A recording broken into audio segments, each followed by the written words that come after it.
నమస్కారం అండి. ఈరోజు రెసిపీ చక్కెర పొంగలి. ప్రసాదంగా లేదా తీపిని తినాలనిపించినప్పుడు ఈ చక్కెర పొంగలిని తయారు చేసుకొని తినండి. స్టవ్ మీద కడాయి పెట్టుకొని పావు కప్పు పెసరపప్పు వేసుకోవాలి. సన్నని సెగపై వేయించాలండి, హైలో పెట్టుకోవద్దు.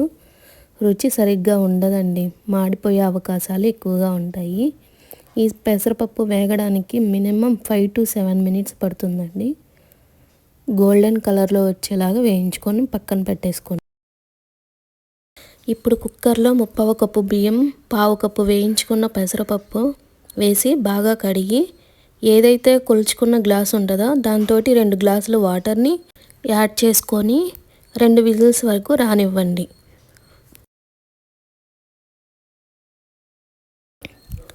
ఒక గిన్నె తీసుకొని దాంట్లో 1.5 కప్పు బెల్లము వేసుకోవాలి.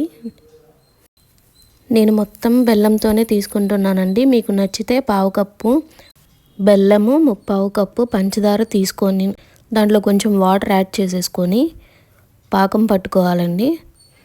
తీగ పాకం వస్తే చాలు, లేదా పొంగైనా రానివ్వండి. బెల్లం బాగా కరగాలండి.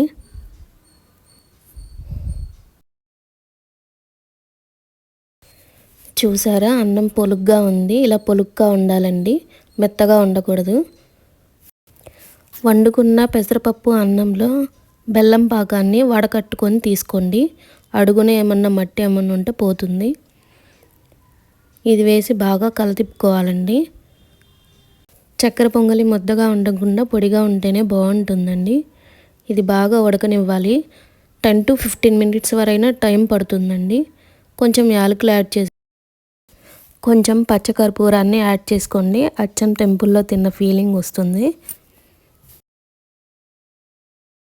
పొంగల్ని చేయడం చాలా తేలికండి. స్పూన్ల వరకు నెయ్యిని కరిగించి ఎండు కొబ్బరి ముక్కలు వేయించుకోవాలి. గోల్డెన్ కలర్లోకి రావాలి. జీడిపప్పును కూడా యాడ్ చేసుకొని గోల్డ్ కలర్లో వచ్చే వరకు వేయించుకొని కిస్మిస్ని కూడా యాడ్ చేసేసుకోండి. బాదం పప్పును కూడా యాడ్ చేసుకోండి. బాగా వేయించుకొని పక్కన పెట్టేసుకోండి.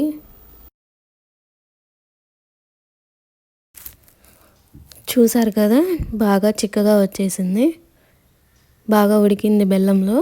ఇప్పుడు వేయించుకొని పక్కన పెట్టుకున్న జీడిపప్పు, ఎండు కొబ్బరి ముక్కలను దాంట్లో వేసేసి బాగా కలుపుకోవాలి.